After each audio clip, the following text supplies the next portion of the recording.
All right. Good morning, everybody. We are not live from the studio this morning because I am in Cape Town and Leanne is in her house. In my House. house. How are you? Good. What's happening in Cape Town?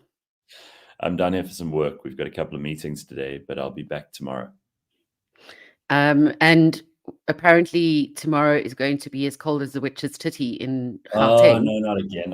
So I'm just is over it this is schizophrenic it coming weather. from Cape Town? Well, it was pretty cool when I got here yesterday. I wouldn't say it was warm. I had to put on a jacket once I landed. But Joburg was so nice. I mean, listen, Gauteng was beautiful over the weekend. I mean, Sunday was okay, but Saturday was a hot day. I was in the sun most of the day, and it was incredible. And you get here, and you're like, "What the hell, man?"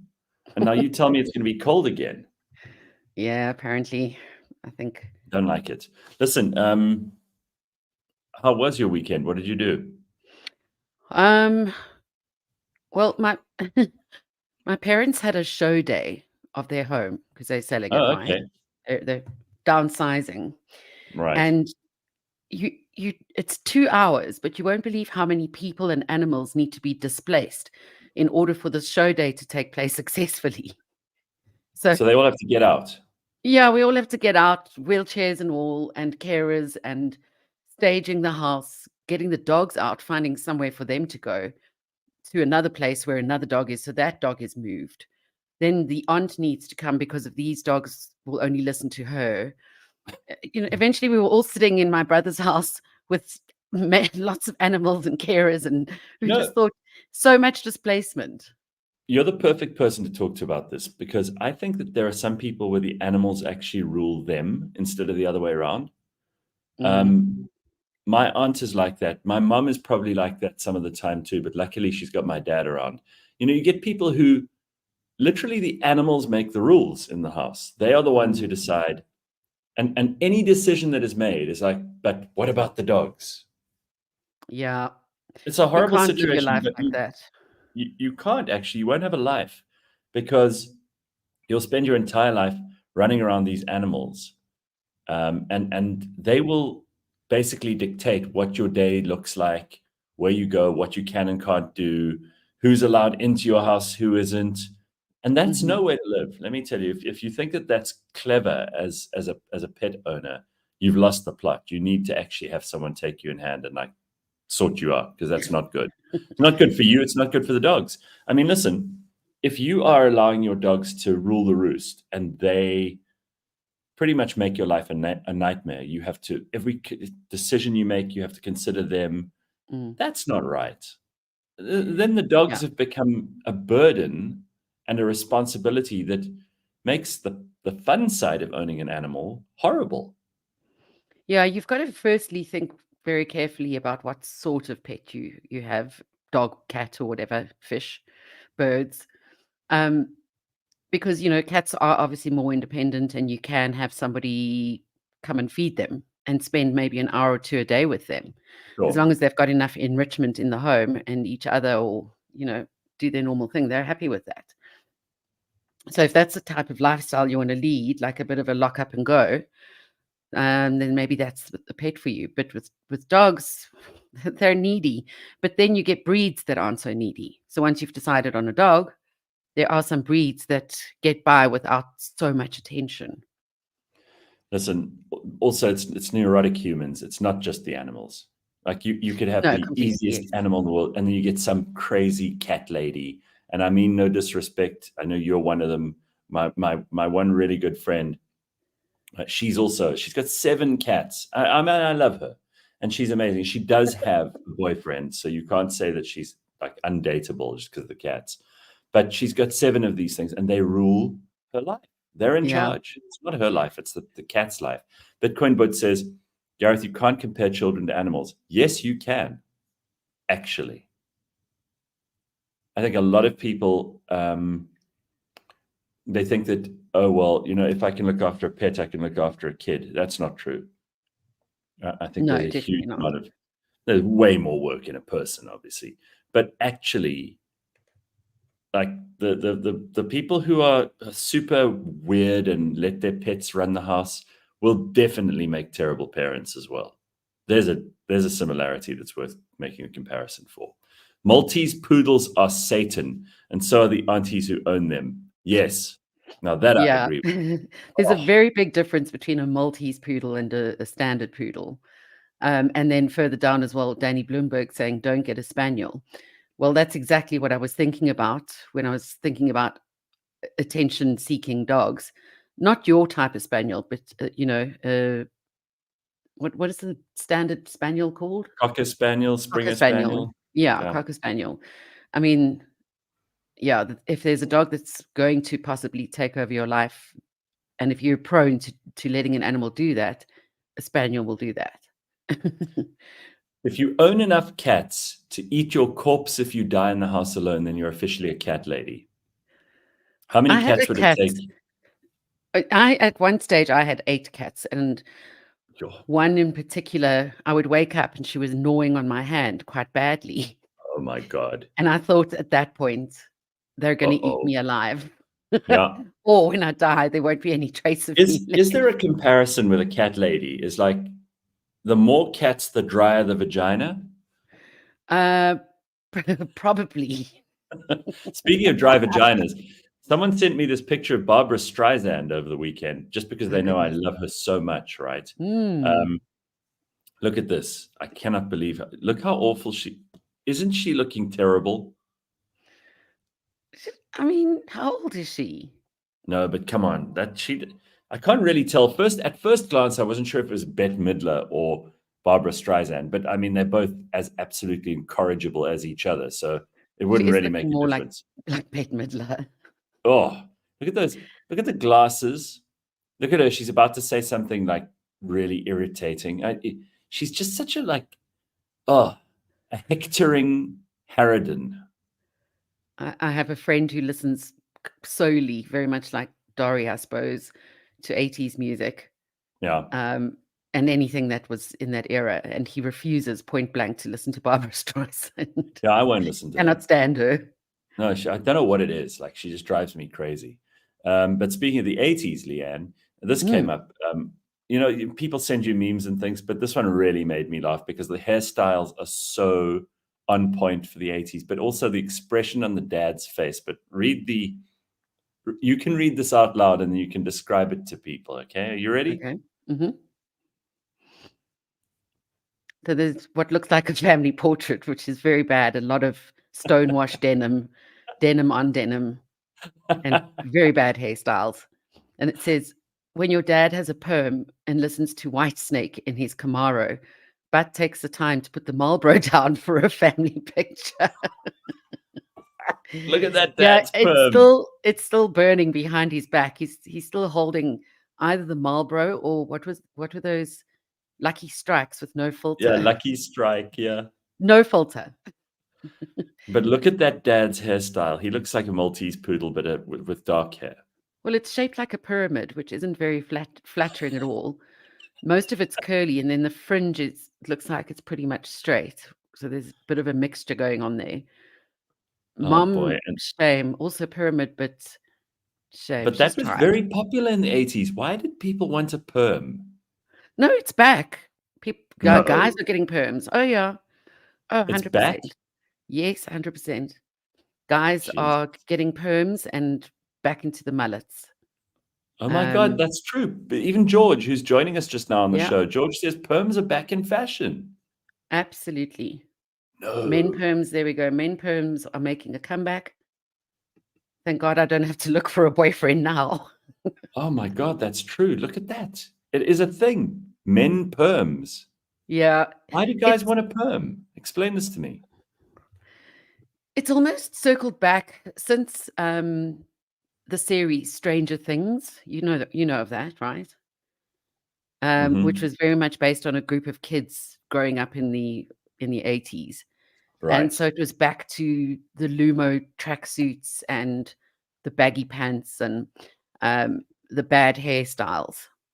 And so now, since then, I believe, just from my observations, it's become cool to look terrible. Not for the girls, though. The girls have to still look hot. So the guys want to look terrible. And you know what? It's very much what I saw during my time in Australia years back. Didn't the uglier the guy, the more desirable they were. Is But that the why they're girls had going to be for? hot. Is that why they're going for like mullets and moustaches and all that stuff? Because I've never met a girl who said, "Oh, I love a guy with a fucking pedo moustache," or like a mullet. They don't ever say that. So you think these guys are like making themselves as unattractive as possible just to prove they can still look attractive? Something like that. It's just become cool to look a bit disheveled. I mean, So Mix guys are is, not brushing their hair anymore. They're not oh like man, grooming and really tell you, styling. don't do this. If you have a person in your family who's falling for this crap, stop them immediately.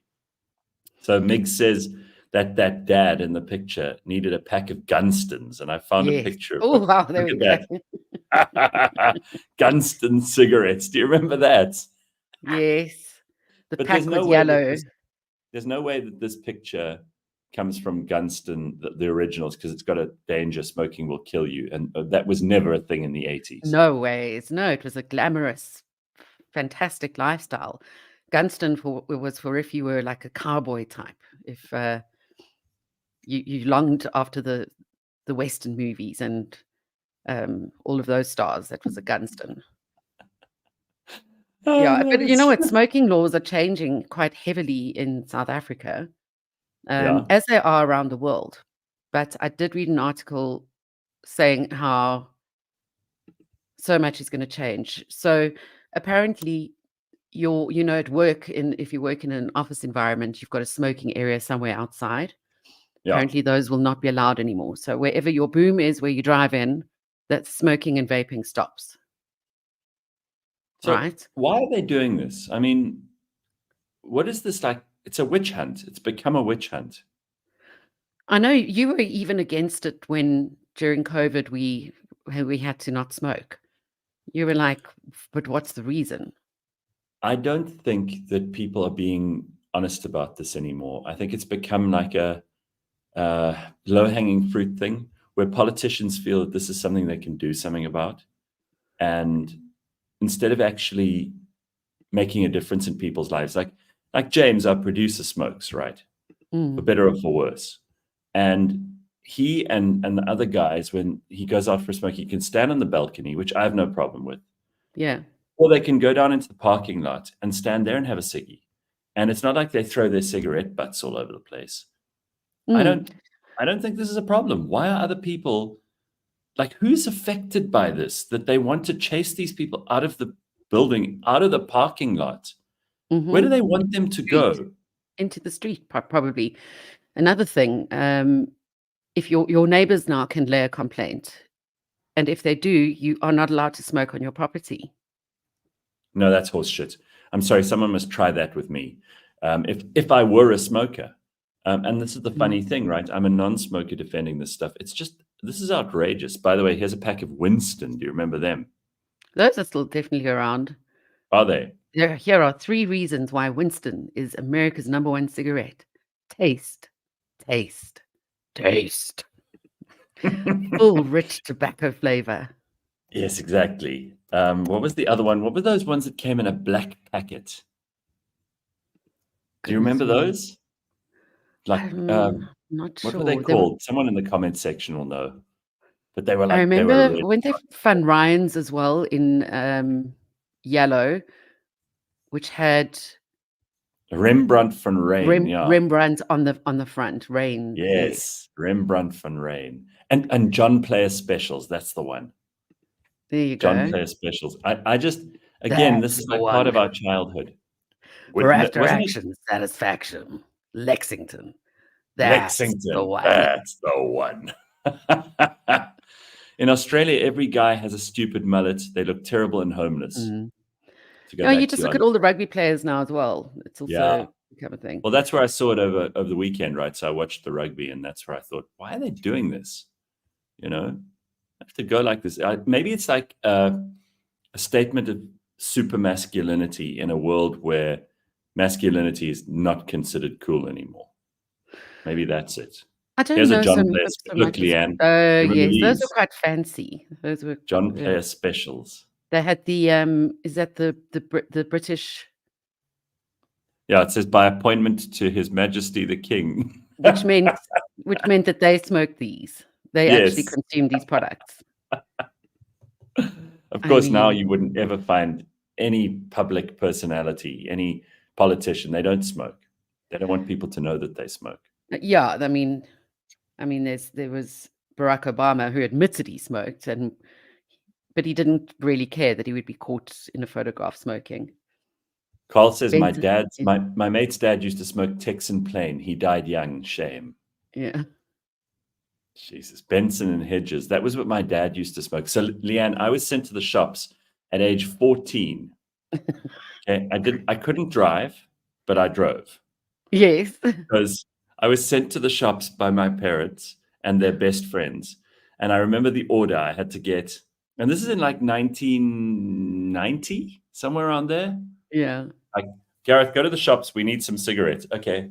But I'm 14. I didn't think twice, right? I get in the car. I start the car. I drive the car to the little like spaza shop down the road because we lived on a farm. And I go, 1 packet of Benson Hedges Special Mild, 1 packet of those old blue Vogues for my mom. She used to love those. 1 packet of blue Stuyvesants and 1 packet of red Stuyvesants, please. Thank you. Oh, those red Stuyvesants are pretty harsh. And the guy at the counter was like, no problem. Here's your... I was 14. He was selling me cigarettes. Right? No change. Take tappies. Exactly. And then I'd pay, get the cigarettes, go back. And then if my parents were going away for the weekend or they were going somewhere, we were all going on holiday, they'd tell me to go and buy a carton. So now while you were doing that, I was buying my own cartons at that age. Benny and Henny, that's what we used to smoke. Yeah. Which we'd get from Checkers. No problem. In your school uniform, standard 6, grade 8. Yeah. And you could buy a carton of Benny and Henny. No problem.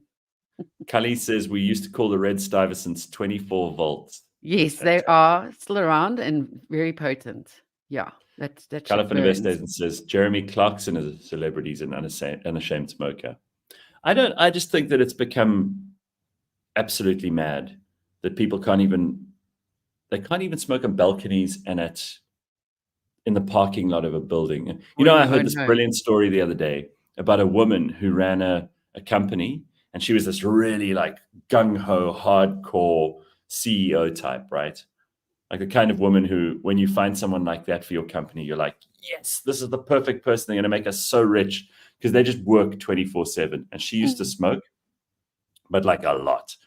And so they tried to impose these rules on her. So she bought the building and declared it a smoking zone. Wow. The whole building. She bought the whole thing. Yeah. I mean, look, these changes that are coming now, we can't really be surprised by them. Think of how much has changed. I would read the news on 5FM while I was smoking. Yeah, I remember you would often go like this, even though you didn't have a cigarette because you were so used to it. We used to write the news in the newsroom, and every now and then somebody's bin would end up in flames because we would just put our cigarettes out with the paper. And so, I mean, offices used to have ashtrays in them. Of course. We don't think about this on planes. People used to smoke on planes. Yeah, absolutely. Now these changes are small. So I don't mind things like, they've improved airplane travel by telling smokers you can't smoke on them because that's not fun. And I never used to enjoy going on like long car trips with my parents because the cigarettes I had to take a car trip with them this weekend.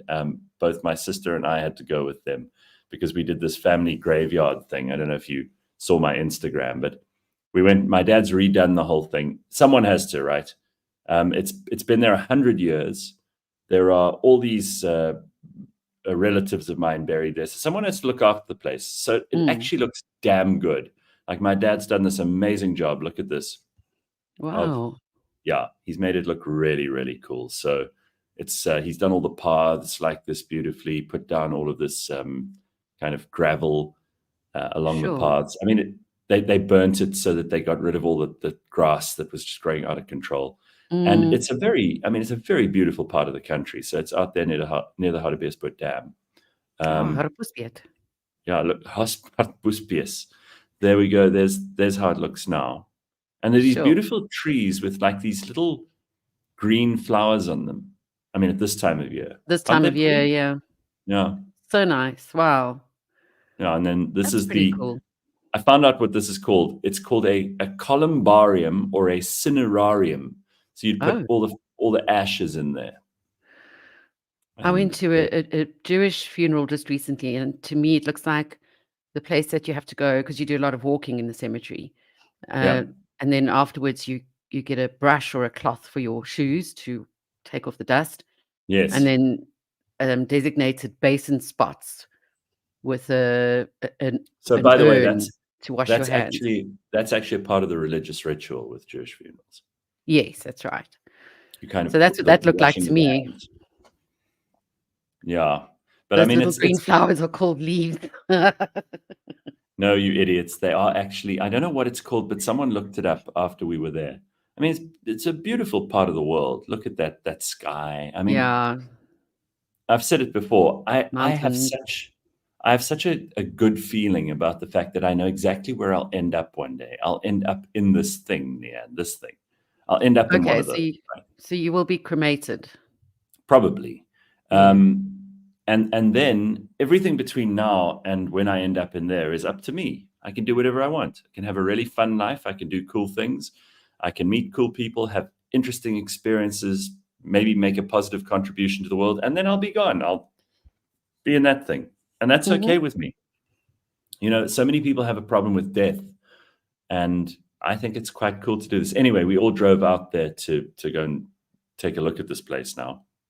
And on the way, my dad's like, and I looked at him, I thought, it's been a long time since I was in the car with you. And it still really drives me up the wall when you smoke in the car. Because then there are other people and they can't escape, right? I would never consider smoking in the car with non-smokers. Yeah. Because even if you are a smoker, sitting on a plane or a car or in the smoking area somewhere is horrible.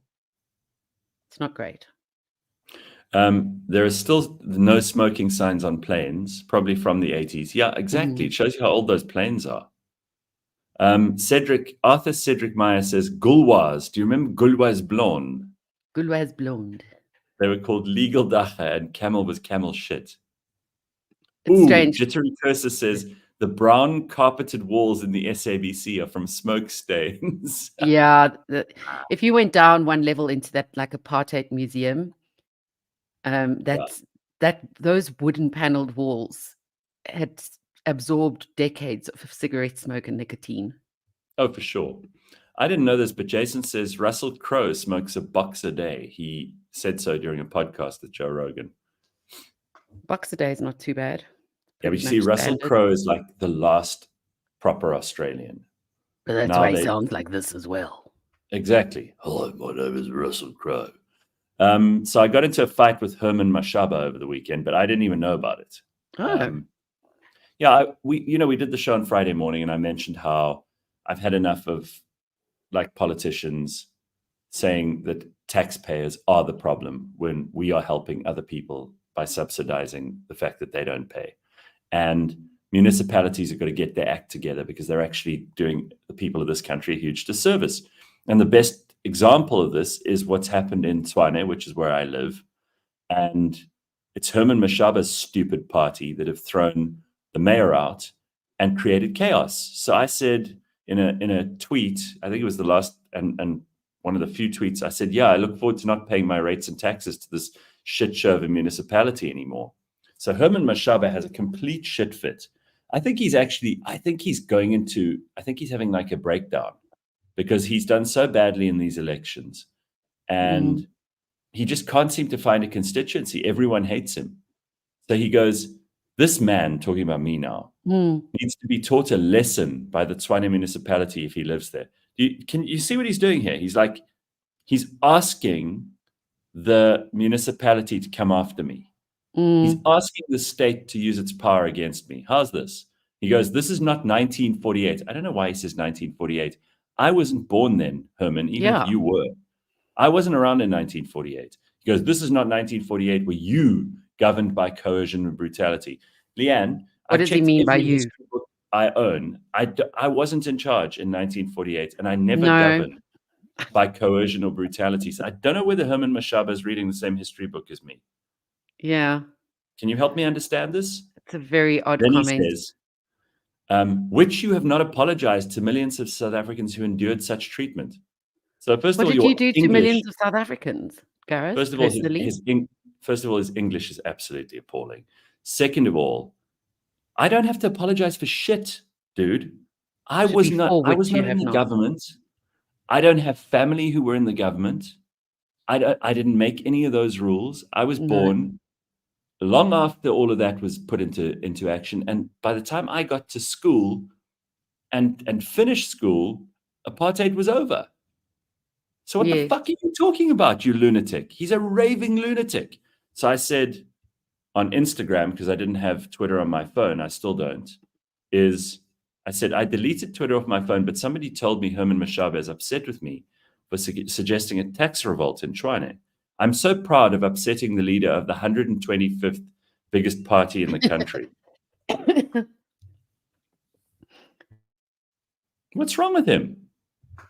Yeah, no, I mean, that's a wild statement that does not apply to you. What an idiot. He's obviously referring to whites and just grouping you in that category. Okay. You know, it's the collective. So he's a black and I'm a white. This is very high level thinking. Just give me a second to catch up. I actually need to just get my brain into the right gear so I can make sure that I'm on the page with Herman. So because I'm white, everything any white has done ever is my thing.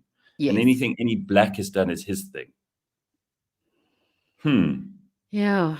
And that brings up a whole nother opportunity for a comeback, but yeah. V. Rose says, I think Mashaba has syphilis of the mind. Herman Mashaba can go and fornicate himself, says Congo Chris. Inaction SA, I love that, does nothing of value. All they want is to sow division. Herman has sold out, says Carl dos Santos. Everyone who voted for Action SA, it's disgusting. I'm so disappointed in him. Yeah, I have not heard anything good about him for a long time now. There's a reason that the DA kicked him out. What lesson does he want? Herman, you're a dumbass. These are the comments that are coming through now.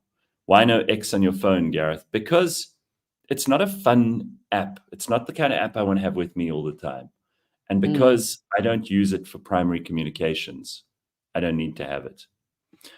Kevin says, irony is he's attempting the very same method of state force he accused you of. Well, exactly. He's basically telling the municipality to come after me in particular. So he's saying, bully him, like use the state against him, which is precisely what the apartheid government would have done if Herman Mashaba had raised his voice during the 90s or 80s when he was making all that money off of black like me. But all right, Herman Mashaba knows what the death bell is tolling for his wannabe DA party. He can just fade into obscurity and suck himself off with the thought of what he once was. It seems his and Michael Beaumont, who's his deputy in Action SA, seems like their whole purpose is just to stand against the DA. And by the way, as I said on Friday's show, it's not like I'm a big fan of the DA at the moment either. Okay, I've got a lot of problems with them. So it's not like I'm saying this stuff because I'm acting on behalf of them. The DA can also get fucked. I'm not that interested in what they're doing. White man bad, white man do everything wrong, says JP. Yeah, well, that's, if you are if you're a simpleton, that is how you see the world. And maybe he is just a simpleton. The funny thing is, Leanne, I had him in my studio, 4 or 5 months ago, just before the elections. And he was charming and friendly and he was desperate for votes. These politicians are such crooked bastards. As soon as they turn on you, there's no loyalty here. No. There's no actual friendship. There's no real, like if I bumped into Herman on the street now, I'd be like, hey man, what the hell? Yeah. And he'd probably go, we're just playing the game. And then I'd be like, no, you know what? Go and shove it up your ass because you're not a real person. It was actually a similar situation to when we had Julius Malema in the studio years back. Very charming. Nice Yeah. guy.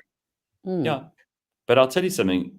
I'm just very disappointed. And if I see Herman Mashaba ever again, I will go straight up to him and say to him, "You are a duplicitous snake." Mm. And I didn't know this about you. And I'm sorry that I didn't see this when we were sitting at dinners together, or when I'd bump into you at things and I'd introduce you at an event like I did before as the mayor of Joburg, before you'd done anything, and said, "I think this guy could make a change." I was stupid. So you know what? I'll admit it in front of you next time, and I'll tell whoever's around in the room too that I think that you're just completely full of shit. Yeah. Very disappointing that Herman has gone this low to justify his low behavior. Dirk says, "I was never a fan of Gayton, but he's the only honest one among them. All he wants is power, and he's not ashamed to say it." Yeah, he did say that. I don't know. Anyway, I mean, it doesn't bug me, and I didn't know about it until late on Saturday night. Yeah. But there we go. Stupid. It's just ridiculous. And I'm also not going to become clickbait for him, you know. Exactly. Let's move on. There's lots of fun stuff to talk about this morning. Look at this, Leanne. See whether you can tell where these words come from. Edgar Allan Poe's poem, right? Go. But my dreams, they aren't as empty as my conscience seems to be. I have hours, only lonely. My love is vengeance that's never free. Edgar Beautiful, Allan Poe. right? So Edgar Allan Poe wrote that. But if I go, but my dreams, they aren't as empty. Right. So there were two versions of that. There was the Limp Bizkit version. And before that, there was The Who, who used exactly these lyrics from a poem by Edgar Allan Poe. And the song's called Behind Blue Eyes. I didn't know that. Yeah. Probably would recognize it if I heard it. I heard the song over the weekend and I thought, wow, that's pretty damn good lyric writing. Yes. And so I looked it up and this is what I found. There you go. Isn't that great? So Love I thought it. that was fun. And then this, while we're talking about things from history, somebody sent this to me over the weekend. Diarrhea was the leading cause of death in the American Civil War. Did you know that? I did not. And there was an unwritten code of honor among Civil War soldiers that forbade the shooting of men while attending to the imperative calls of nature. So if you saw an enemy soldier taking a shit, you weren't allowed to shoot him. No shooting while shitting. And I did think that was a picture of Donald Trump's penis for a second. It's a cannon. That's a cannon. His mushroom. Listen, this thing about Israel taking out all these Hezbollah leaders is quite incredible. So they got rid of Nasrallah, or whatever his name is. Hassan Nasrallah. Look at this. They've eliminated everyone in the high command. Everyone. And somebody said a while ago, in fact, a lot of people were saying just a short while ago, oh no, Hezbollah are much stronger than Hamas. It's going to take Israel a lot longer to wipe them out. And, you know, for God's sake, you don't need a war with Hezbollah. They've got much more firepower and they're very well organized. And now, obviously, Israel has, in probably what is the most targeted war and the most intricately planned and executed destruction of an organization in all of human history, if you ask me. They've taken out all of these guys. Look at them. Everyone eliminated. And with the smallest number of civilian deaths it has ever been possible to achieve at the same time. I mean, this is absolutely amazing. In case you didn't watch Benjamin Netanyahu at the UN, he also put everyone in their place and called them out for being just the most pathetic, venal politicians in all of human history. He's like, why is Israel the only country that isn't allowed to win a war? Look at that. All of those guys eliminated. I'm so impressed with this. You don't have to necessarily support Israel, but Mm. you've got to admit that is unbelievably targeted. Yeah, I mean, Clever when you war. look at military tactics and Phenomenal. war plans. It's phenomenal. I love it. It's absolutely incredible. That is just tactically and strategically probably the most beautifully put together and executed plan of any military nature in all of modern history. So it blows me away. Douglas Murray gives some good insights into the Israel business. Absolutely, Patrick. As you know, we had Douglas out here in, I think it was February or March, and I spent quite a lot of time talking to him. It was just great to hear someone who's the most articulate person on this issue talking about it with all kinds of people all across the country when I got to spend a couple of days with him. Absolutely amazing. And it's all, shows you just how clever Israel and how dumb Hezbollah are. Israel just so clever compared to Hezbollah. Hezbollah are like, they don't know what the fuck they're doing. They're like useless. No, I mean, if you look at what you've just shown us, is clearly one side is planning better. The one side's just cleverer than the other. And, we're not allowed to say that these days. You're not allowed to say, oh, shame, they're stupid and they're clever. Hezbollah are dumb and backward and primitive. And Israel are super technological, super smart, and they're, a country of the future. It's just incredible. There's not even a comparison to be made anymore. Yeah.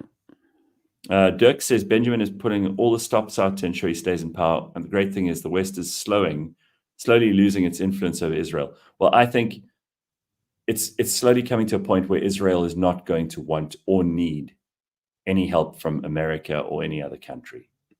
Yeah. And I think that would be a very good thing for Israel. I would like for the Israeli government to eventually say, you know what, we don't need any support or any help from you anymore. We'll do this on our own, because they can. Well, they're showing that, aren't they? Yeah, they're rapidly approaching a point where that's going to happen. Let's not forget that Israel invented hip-hop, says Congo Chris, as per Ben on Friday last week. I was going to say, what a statement is that? Judas says, if you read the Bible, in the Old Testament, the walls of Jericho fell when the Israelites walked around it for 7 days. When the Israelites pray, the Lord is truly with them. All right, Judas, calm down. Yesterday was Sunday. Calm down. V. Ross says Hezbollah's whole plan is to just find heavier rocks to throw. Well, apparently there were a whole bunch of people in Lebanon who, stood up and they were protesting. They raised the red flag.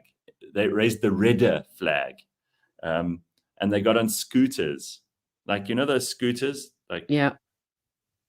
And there were people driving around in Lebanon with their Hezbollah flags on their scooters.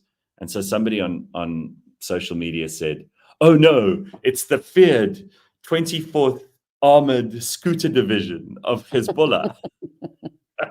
What a stupid bunch of idiots. Prop Agenda says the Argentine president told the UN to go and fuck themselves this weekend too. Yeah. Oh, really? I don't know why they don't just shut down the UN. It doesn't do any useful things in terms of global politics anymore. And I don't see why we need an international charity organization when there are already so many who can do the job. Really, it's time to just put these people to, it's a huge bureaucracy, huge sprawling bureaucracy of unnecessary crap. Shut the UN down and let's move on. It's changed from what it was. All right, listen, and it's just less respected. I'd love to talk about the UN all morning, of course, because it's so exciting. But let's get James on quickly to tell us some sport, and then we'll get to Dr. Hanan. We have things to do, people. We don't just sit here and talk shit every day. All right, producer James, what's happening? Hi, how's it? How you guys doing? You're such a good producer. You've got the sun coming right through your curtains at the most awkward angle. I've done right into our eyes. It's fixed. Okay, there we go. That's better. All right, James, give us some sport. Tell us what happened over the weekend for those who don't know. Alrighty, not an awful lot in the sporting world this weekend. We'll start with the Rugby Championship. The New Zealanders beat the Australians in the final round of the Rugby Championship, 33-13. South Africa beat the Argentinians 48-7, which means we took the Rugby Championship home with us. And I just want to show you guys real quickly. South Africans are unmatched. And there was a bunch of pitch invaders after the game on Saturday. I saw that. And this unfolded, producer James with the dirty car. This unfolded after the game on Do ba do ba do ba do ba do ba do ba do ba do ba do boo do a boo ba do boo boo ba do a do ba do ba do a do ba do ba do do do a do ba do ba do a do ba do ba do ba.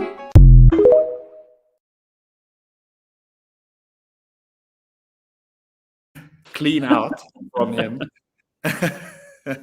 I mean, when he That's was great. taken down, he was really taken down. Let me tell you something. yeah. Nelspruit, those people drink a lot, hey? And do, eh? you can see the stadium was full. It looked like a hell of a nice vibe there.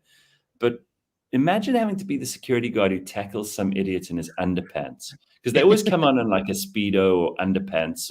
It's always like a guy who's out of shape. And he thinks that, I don't know, does he think like some woman from the crowd is going to go, oh my God, I'm so in love with you. You look so beautiful. I can't wait. That this is the moment I've always hoped for. You in your Speedo on the field at the Booker game. Oh, this turns me on so much. Just marry me now. What do they think? I think it's just more clout amongst his friends. Oh, okay. So that at You'll be every right. bribe from now until they die, he'll be remembered for this. Right. My question is, what happens to, am I the only person that doesn't know, what happens to someone after they've streaked? Where do they take them? Do they take them to They like... must have holding cells in stadiums. Must have. They probably just give them a like written warning or ban them from the stadium or something. right. I don't know. Do they arrest them? Yeah. I mean, I've wondered this for years. I mean, they obviously If just anybody knocked them out. knows, if anybody knows the answer, I'd be fascinated to hear it, because I think I find it very entertaining when this stuff happens. I really don't give a shit, but I kind of feel a bit sorry for the security guards who have to like grab these people by the fucking Speedo or tackle these pasty white men and pull them down to the ground. I'm like, what a horrible job. Sometimes it's also like a woman that's streaking. So how do you handle that? That's It's like okay. security I have guard. no problem with that at all. Especially the topless ones. Yeah, but especially if you're a really good-looking woman and you are brave enough to do that, I'm like, go for it. You just go. Dutch courage is what it is. All right, so tell us more, James. So yeah, we walked away victorious from the Rugby Championship this weekend. We secured 5 wins out of 6 games, which is the most we've achieved in any single campaign. We also beat the All Blacks twice to take that sequence over our old enemies to 4 wins in a row, which is the most in the professional era. And then we also ensured our first Freedom Cup since 2009, which is quite crazy. So that's the Rugby Championship all wrapped up. They now do international tests. The Springboks, they go to the north. They play a couple of teams that side. Speaking of the north, the URC also happened this weekend. Glasgow played Benetton. They won 42-10. Leinster beat the Dragons 34-6. Lions, they beat Ulster 35-22. The Bulls beat Edinburgh 22-16. And the Sharks, they lost to Connacht 36-30. So almost a clean sweep for South African teams in the Rugby Championship.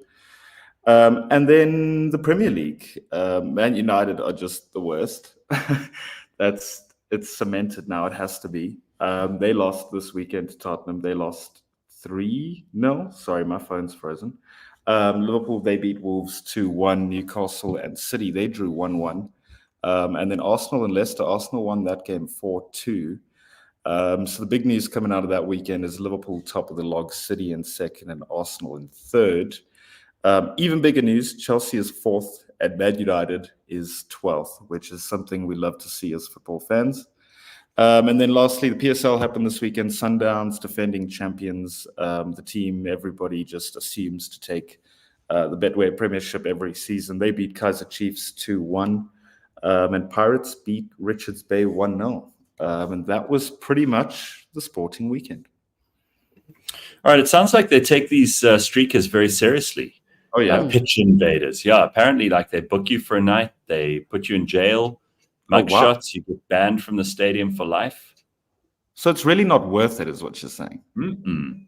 No, it's very sad. They arrest the streakers, they get a criminal record. Very sad. Wow. Wow. Yeah, that's quite hectic. No way to treat a person with such courage.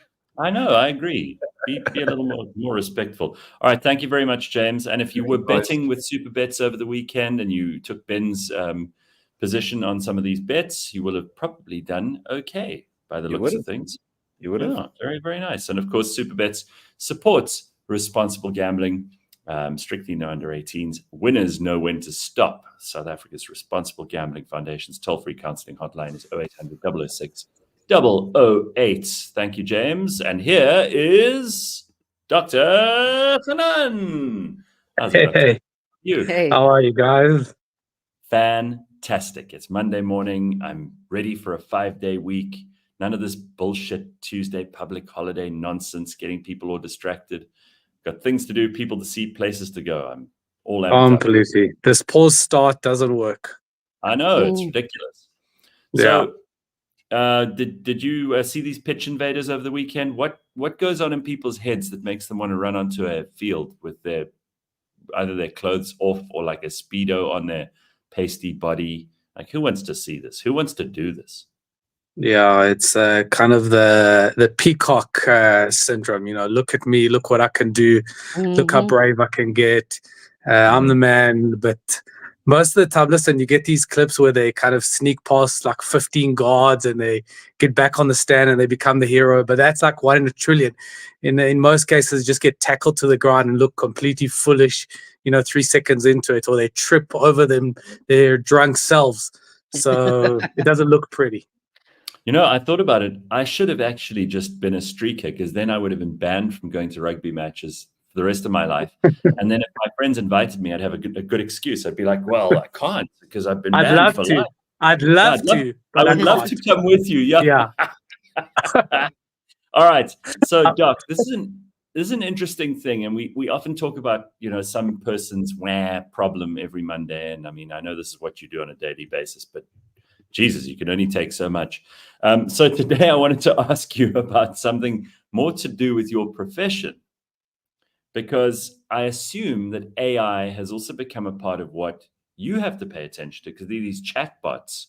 And I've noticed that a lot of medical aids, healthcare facilities are using AI chatbots to get a more accurate picture of what they're dealing with before you actually have to meet a person. So have these chatbots in psychology started to make a difference? And has machine learning been accurate enough to help people to diagnose themselves or to start the conversation with professionals? Can you employ this kind of thing in what you do? So, first of all, think about what people go to therapy for. Generally, people go to therapy, one, because the therapist is accessible. They can see the therapist whenever they need the help. 2, the therapist gives them sound advice. The therapist helps them to get from point A to point B. So I've got anxiety. The therapist helps me get rid of anxiety. I've got depression. The therapist helps me get rid of my depression. I've got marriage issues. The therapist gets me from point A to point B. And the third reason why people go for therapy is because they create a trusting relationship with another human being. So just to deviate a little bit, that's, people think that speaking to someone is a cathartic experience, and it's the ability to spill out whatever's in your gut, whatever's in your head is a therapeutic part. That's not true. The real reason why it's very helpful is because you have a trusting person in front of you that is acknowledging your presence. The reality is that that's the reason why we don't speak to walls, or we naturally disconnect from people that are not listening to us.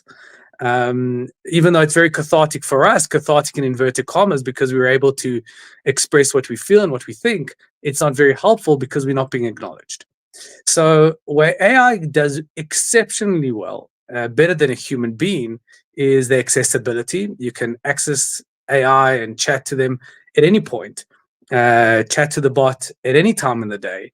It's incredibly patient. It can explain things to you in a non-threatening, non-defensive way. It's got endless patience, and can even draw pictures for you, and can really bog down. You can bog down to the very minute detail, and it doesn't get irritated. So the accessibility is incredible.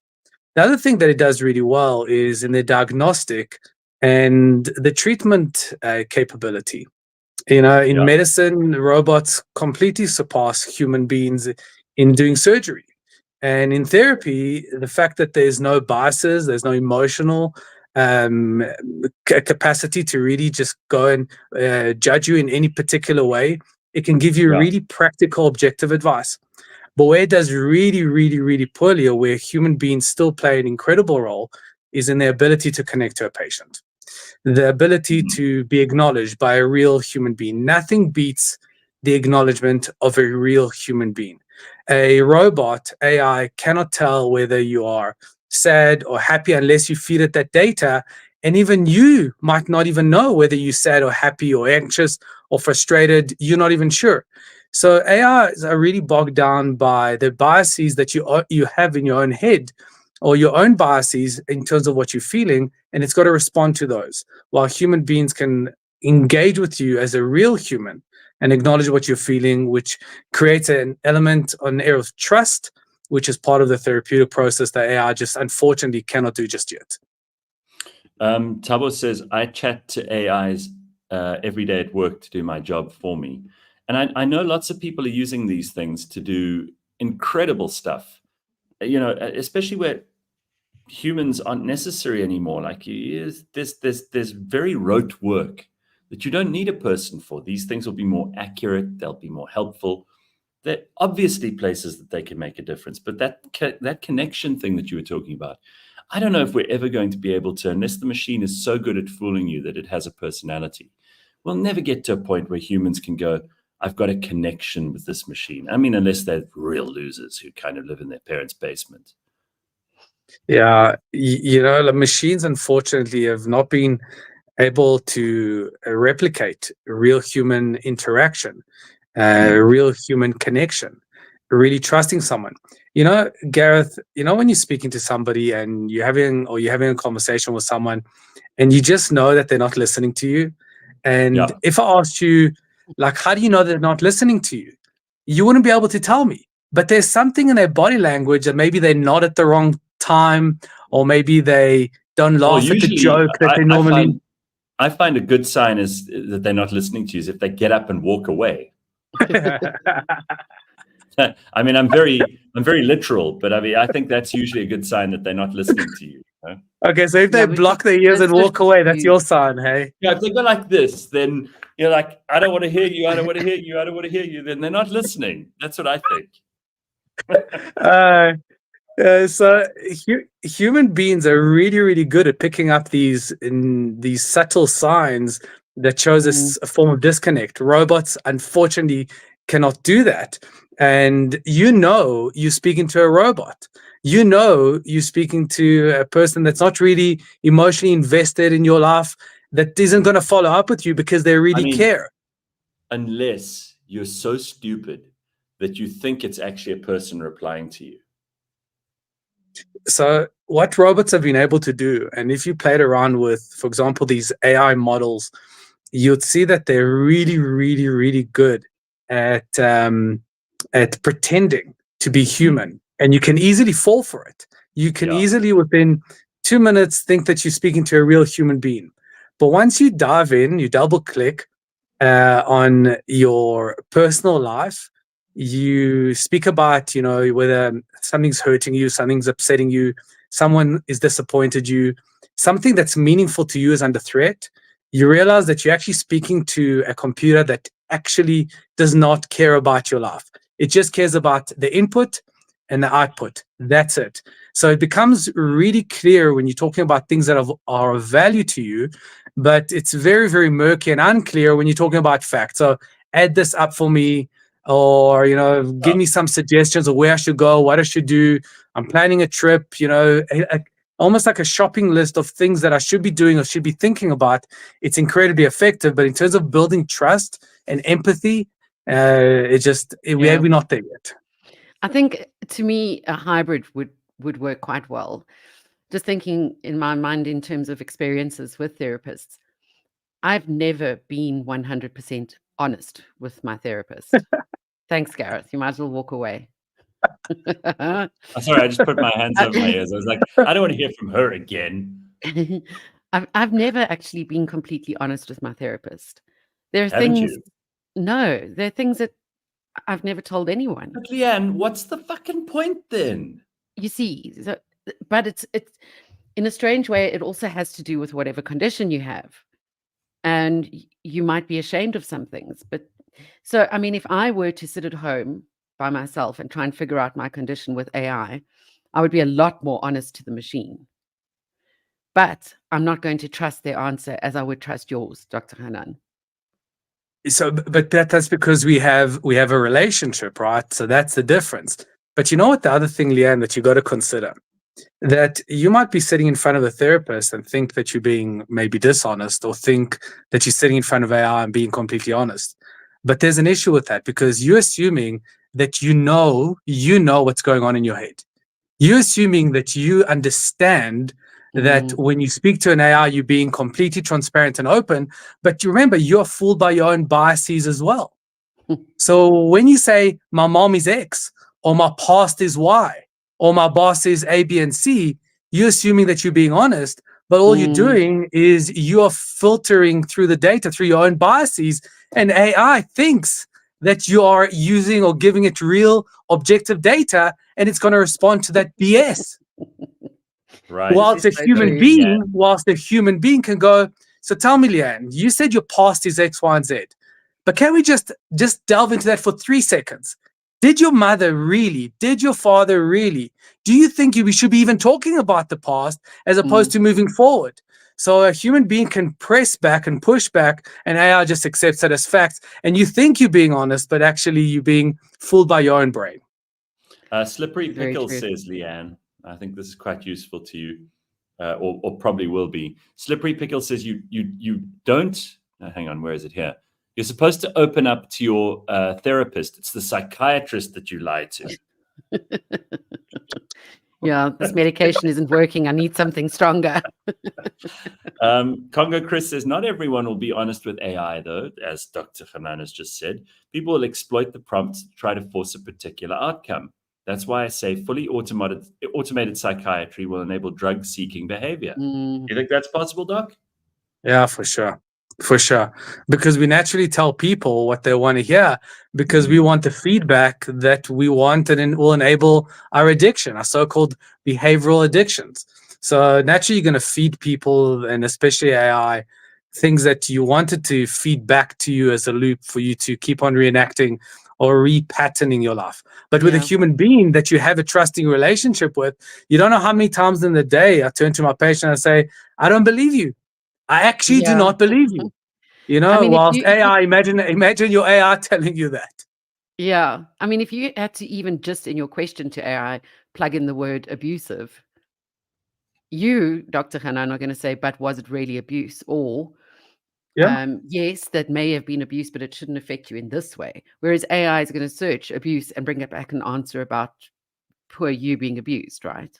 Yeah. What would you do, Leanne? I know we're on out of time. What would you do if AI says to you, actually, Leanne, I don't believe a word you just told me? Wow. I'd be like, looking exactly. Because she just lies the whole time. Yeah, because I mean, I just and that's the thing. That's the last time you type in another message. But if you have a relationship with a human being and that says to you, I actually don't believe you, Leanne. I actually don't believe you. You can engage in a conversation. Yeah. You know? Yeah. So Dirk says, this is quite interesting. Universities, God, this thing's bumping around all the time. Universities in Australia are testing using AI patients to train medical students instead of sending them to hospitals to do rotations with actual humans. So it's already happening, whether you like it or not. In medicine, it's possible. In medicine, it's possible. We know that robots on machine can diagnose more accurately than human beings. We know that. We know that for a fact. But when it comes to developing a relationship with another human being as a therapeutic tool, robots are not there just yet. How are women going to react when the computer also goes, "You're fucking crazy"? It's not just human men who say this to women. How are they going to react when even the computer says, "No, you're just wrong"? Just press the off button. Yeah, pull a zap Well, sign there'll at be a it lot and of switch it off. there'll be a lot of phones and computers thrown through windows. That's what's going to happen. I'm telling you, it's coming. All right, Doc. Thanks very much. All right, guys. See you soon. Fantastic. We'll catch up with Dr. Hanan in a week's time for a little bit more of that. And he can come and solve your problems too. You just email us, send us an email, contact@therealnetwork.com, thereal-network.com, and we'll try to solve your problems. I've got like a halo effect here when I move. Do you see this? Oh, you do? It's Are very you weird. AI? It's almost like, so yes, you're not tripping first thing on a Monday morning. And I don't know what it is. I haven't set any kind of fancy settings on anything. And there's an actual background. Well, it doesn't happen to me. Oh, so I don't know what's going on here. Hmm. It's very strange. Are you a Anyway, hologram? I'm not a hologram. I'm a real person. In the next little while, we're going to be joined by George Mienie, who you may have met once or twice on this show before. You know, he's quite well known to people who listen to this show and watch us on YouTube. And if you haven't subscribed and liked and all of that simple, straightforward, easy to do stuff that we asked you about every other week, then I'm very disappointed in you. Do it before we start the next hour, or we might just cut you off. We might just go into the comment section and just disable you permanently. Wouldn't that be terrible? Like and subscribe. We'll see you in a moment. George Mienie on the way, and a whole lot more.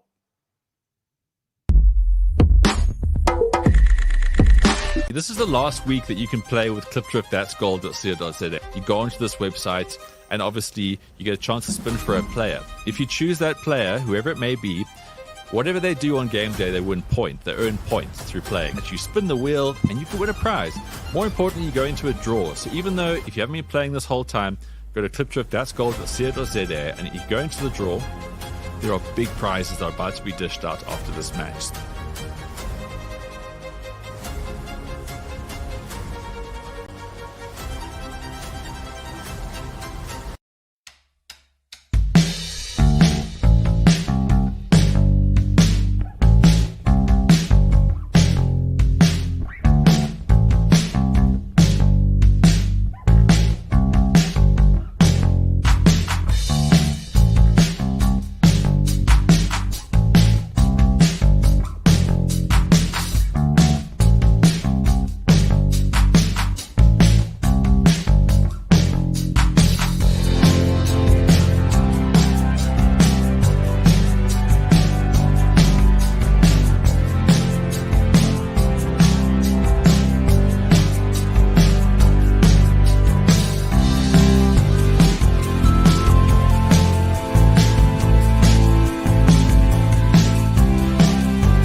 All right. Good morning and welcome to the show, the Gareth Cliff Show on the Real Network. This morning we are live. I'm in Cape Town. Leanne is in her house. And George, there he is, George Mienie. How's it, George? How are you? Hello, Leanne. Hello, Gareth. I'm good, and you? Didn't have to drive to the studios this morning. Reminds me of lockdown. Yeah. I know, it feels weird, right? But we're all in different places. So, George, first and foremost, how are you and what's news? Very well. I'm traveling all over the world. The month of October feels like I'm not going to be at home. So it's very busy at the moment. I think it's the rush to the end of the year. Everybody gets crazy. I think that's the problem. Did you have a weekend? Did you do anything this weekend?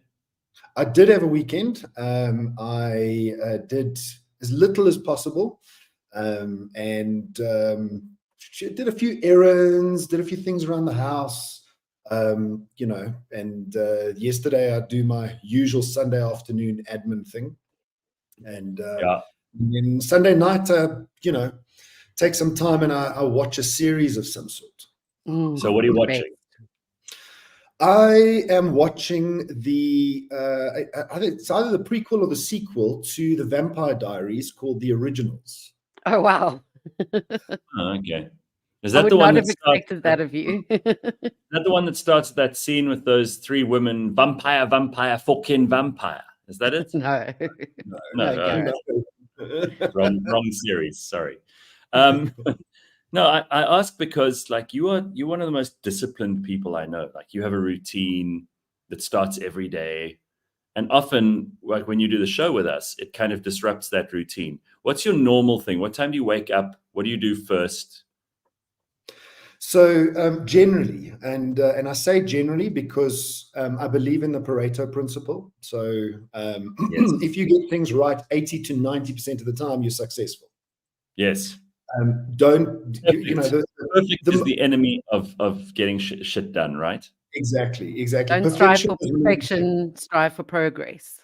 Yes, right. Progress. I think that's the right word, is progress.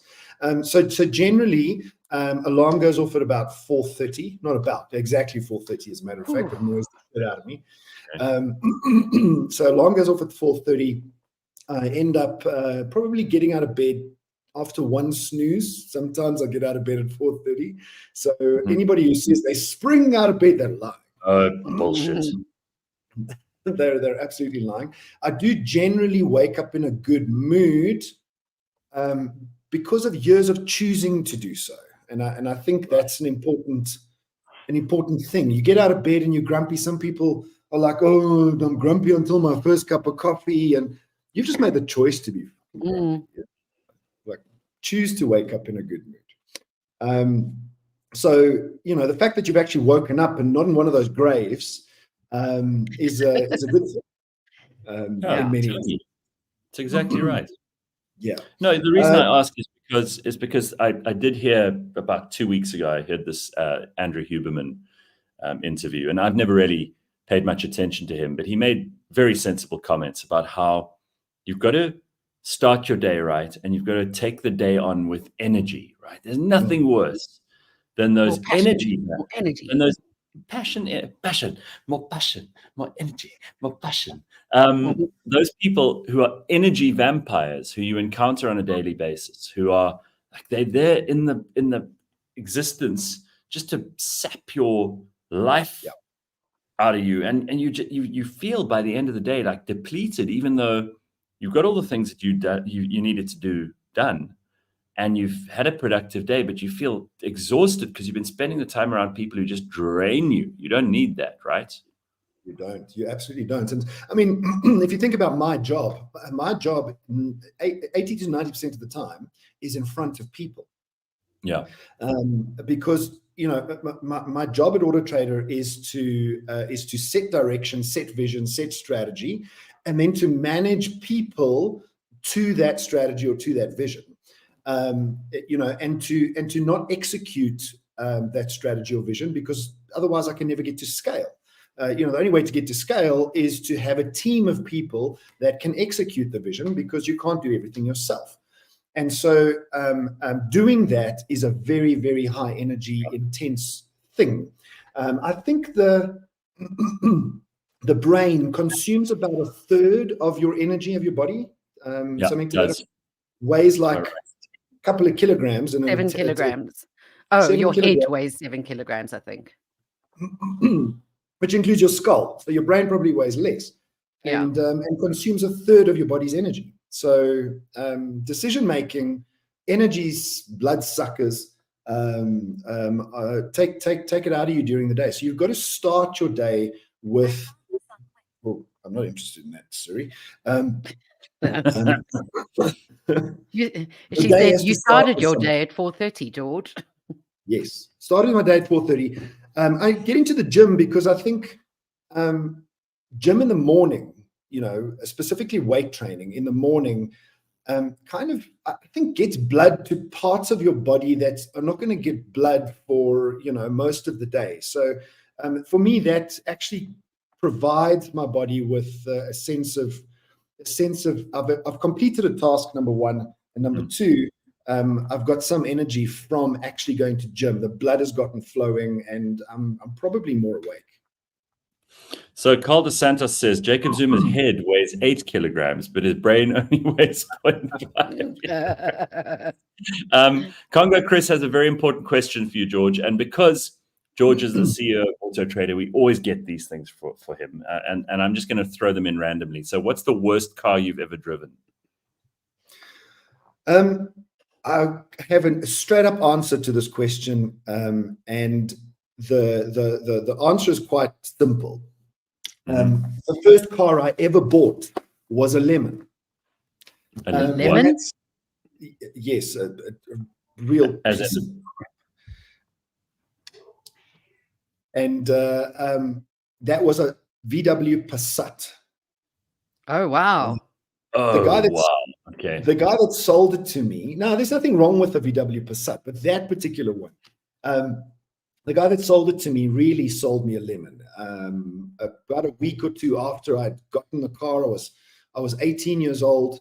It started smoking, plumes of smoke out the back. It was.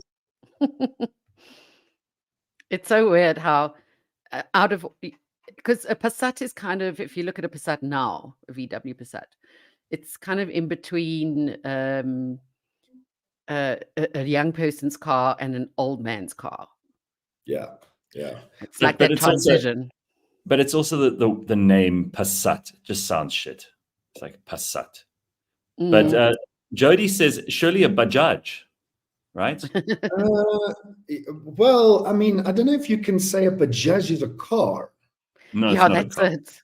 It's somewhere between a motorbike. It's more like a motorbike, yeah, with the engine in the back. Hey, Borge, listen, I just got this update from Dr. Jonathan Witt. He says, blood goes everywhere all the time. Otherwise, those parts of your body would die. Stop being silly, Borge, but continue your gym regardless. More I'm blood. pretty sure there are places in your body where blood battles to get. Well, then it's called the brain. There's Viagra right, for that. Yeah. Maybe get your heart beating a bit faster is what George meant there. And Yeah, that's never I think it's really blood flow and heart rate thing. So listen, I got to tell people about the last time you and I went for a coffee, George, because this is hilarious. George and I sit down for coffee. We've got limited time. He's really busy. He's just come from one meeting. He's going to the next one. So we sit down, and the first thing we do is we get super competitive about our levels in discovery, bank, and health. Oh, right? your status. You have no idea. Yeah. George tells me how to hack I got the bank thing right, George. You'll be very pleased to know. Awesome. Since we spoke, so now I'm on the same level as you in the bank, and I'm getting to the health one. Don't worry. By the end of this year, you and I are going to be. I said I'll join this challenge. Okay, go on. Because I had my consultant phone me the other day and say, "Right, Leanne, let's get you up. The goal is this by December." So I'm pretty much in there. In fact, I didn't have Discovery Bank, but I'm in the process of getting that now, just so that I can get my points up. Yeah, Discovery Miles Bros says Bitcoin Book. Yeah, I know it's a complete hack and it's stupid and it's just gaming. But the reality is, like, I love to have a goal and then to pursue that goal and to win. Right? Same with you, George. Yeah, I think it's natural, and I think it comes from the days of the Vikings. You know, so I listened to somebody say something the other day. Technology and our technological advancement on the planet has been a very, very minute part of our evolution. Right. The vast majority of our evolution has really been chasing something, succeeding, killing it, eating it, right, and then basking in the sunshine. Men that's not competitive are old, says In other Ray. words, men who are not competitive. Yeah, I think that's right. But it's also, I mean, whether it's being able to drive the car of your dreams, whether it's being able to, compare notes on interesting things that you've heard. I heard an interesting thing too about the difference between men and women. Like, women commune with each other. Women become friends, develop relationships, develop trust by sharing personal stories, their emotions, being vulnerable with each other, all of those things, right? Which seem kind of obvious, but that's what largely psychology has also done. And men don't. Men don't bond over that stuff. Do you know what men bond over? Competition? Partly, that's lesser.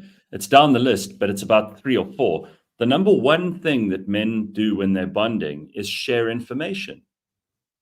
But like info, not opinions. Not feelings. Info. Yeah. No, like men are really getting along when they say to each other, listen, you've got to try this, and I found this thing the other day, and here's this resource that you can use, and if you do that, then you'll get this. That's how like guys are really getting to know each other and like being around each other. Isn't that crazy?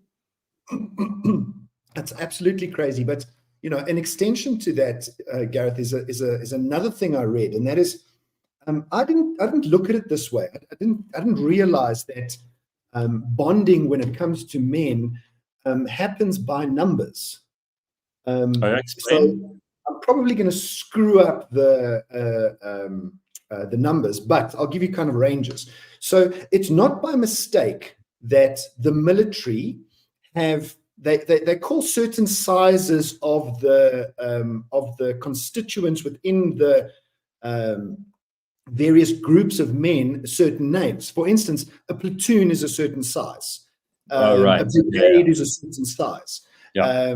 And then you get the tactical group. I can't remember the name of the tactical group. It's anywhere between 7 and 12 men, where they'll send 7 to 12 men in to do an insurgent. A squad. It's a squad.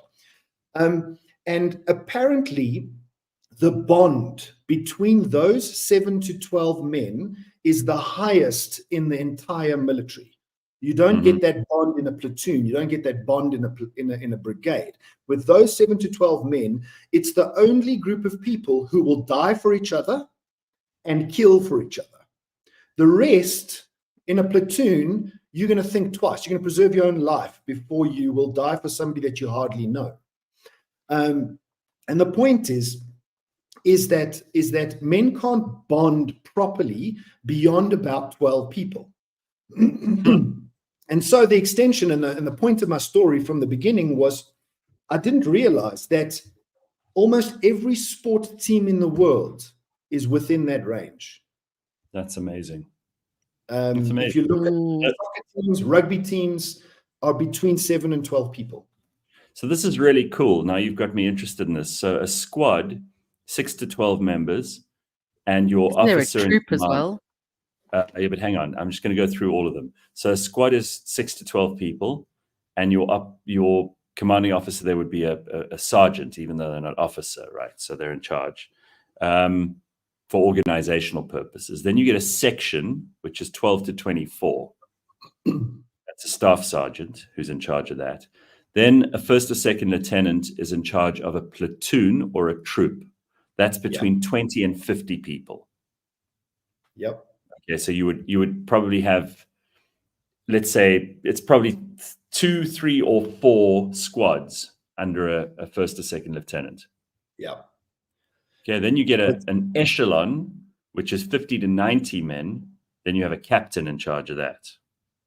Then you have a company. A company is 100 to 250 men. Okay, so that's between 10 and 20 squads. Yeah. And there you've got a major in charge of that. Then you've got a battalion or a regiment or a squadron, depending on what countries you're from.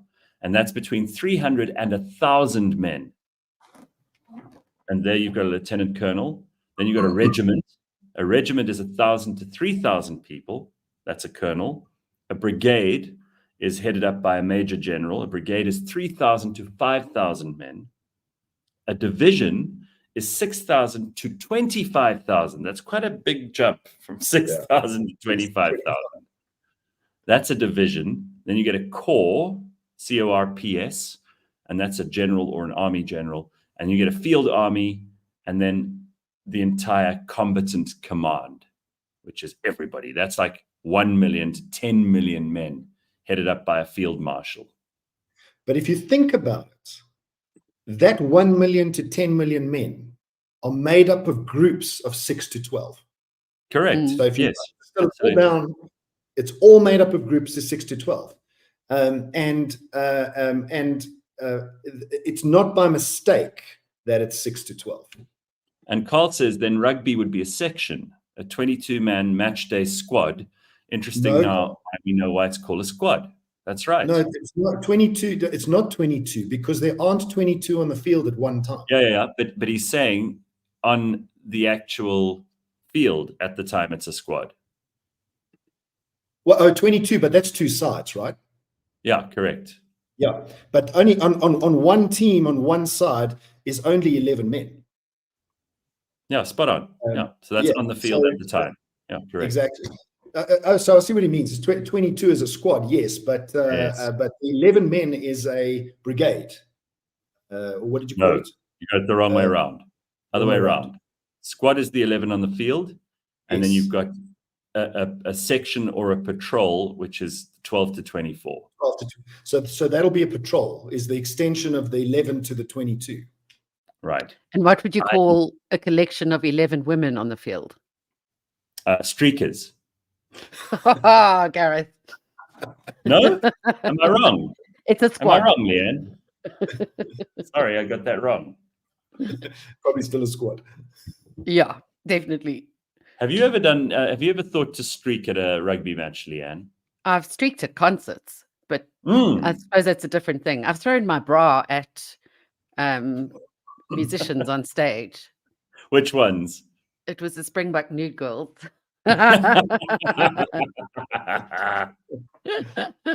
Yeah, and then Arno threw it back, and then his wife helped me put it back on. Taking off a bra in public is easy. Putting it back on's a mission. Now, I had this conversation with someone just yesterday, and I'm suddenly really, really nervous about things. So I didn't go to 23andMe, but you remember when National Geographic were doing that Human Genome Project, and they would basically look into your ancestry and tell you what percentage of your genes come from where in the world, right? They'd use and you could ask it to do further stuff. Yeah, sure. But you'd give it male phenotypes and female phenotypes. Your mitochondrial DNA would come from here, and so it was quite interesting. And I thought it was worthwhile to do. But apparently now, and Leanne can tell us more about this. But apparently, people are worried about what 23andMe are going to be able to do, because anyone who spit into one of the company's test tubes should be concerned. Apparently, these people are using the DNA in nefarious ways. Tell me about that. Well, the biggest problem is that 23andMe is just not doing well at the moment, in terms of a business and a company. So it means a whole lot more. So basically, its stock is on the verge of being delisted, and just last month it shut down its in-house drug development unit, and there've been several rounds of layoffs. So in fact, last week, the entire board of directors quit, except for a co-founder and the company's CEO. And this CEO, her name is Anne Wojcicki, amidst this downward spiral, has said that she's considering selling 23andMe. Now, that means that the DNA of the 15 million customers of 23andMe will be up for sale as well. So this genetic data is the company's most valuable asset. And so they would sell the company with this asset. Now, who would want to buy all this DNA information? I wonder. Like, good people or bad people? Let's just think about that for a second. Well, if it's good, be able to do with the DNA data. Well, they'd be able to effectively look. I don't know whether these samples are kept. I don't think you keep the samples. So you do the test and then you probably discard the sample, but you associate the test with a certain name or ID number or whatever. The data, you've got a certain amount of info on people. It's not like they've done a complete human genome for you. That's an expensive process. Yeah. So they'll probably have some information like, these are the general phenotypes, or these are the kinds of obvious standout genetic points of interest that this person might have. But it's not like they can go and recreate your DNA, or they can actually map your every chromosome. They don't do that level of detail in these tests. So they've probably got rid of the samples. They have some very basic information. Of course, it's valuable. It'll help you to develop perhaps certain kinds of drugs and things. So the pharmaceutical companies would be interested in it. But I don't think they have the level of detail they need to be able to reconstruct your whole genome. There's no way that 23andMe have got all of that. They would need, the world's largest cloud server to store that kind of information on. Or am I being naive? So the types of companies and parties that would take an obvious interest in this would be someone like insurers. So they probably want to know about genetic predispositions that might make you more expensive to them. Yeah. In the US, a 2008 law called the Genetic Information Non-Discrimination Act protects against discrimination by employers rather, on the basis of genetic data, but there are gaps in it. It gives providers of life, disability, and long-term care insurance from such restrictions. So if you maybe have a genetic marker that's correlated with, say, heart disease, a life insurer could find that out and legally deny you a policy, even if you don't even develop that condition. So, I mean, it's not entirely not scary. There are things that could happen with this, especially because 23andMe is not a doctor's office. So they're not bound by HIPAA, the health privacy laws. I think some other. Yeah. Sorry, Leanne. The scary part is that you can connect the data to a human. If that link is there, that's where the abuse could occur. Yeah. And you said what maybe there could be good people that take it over. And in that case, it could be law enforcement agencies, because they can use this information to literally track down killers and criminals and solve difficult cases by linking people. What is the name? What is the name of that CEO of 23andMe? She's Anne Wojcicki. So Wojcicki. And here she is when they asked her, now you've got all this DNA, are you going to use it for good or bad? Here she is. Jump it in.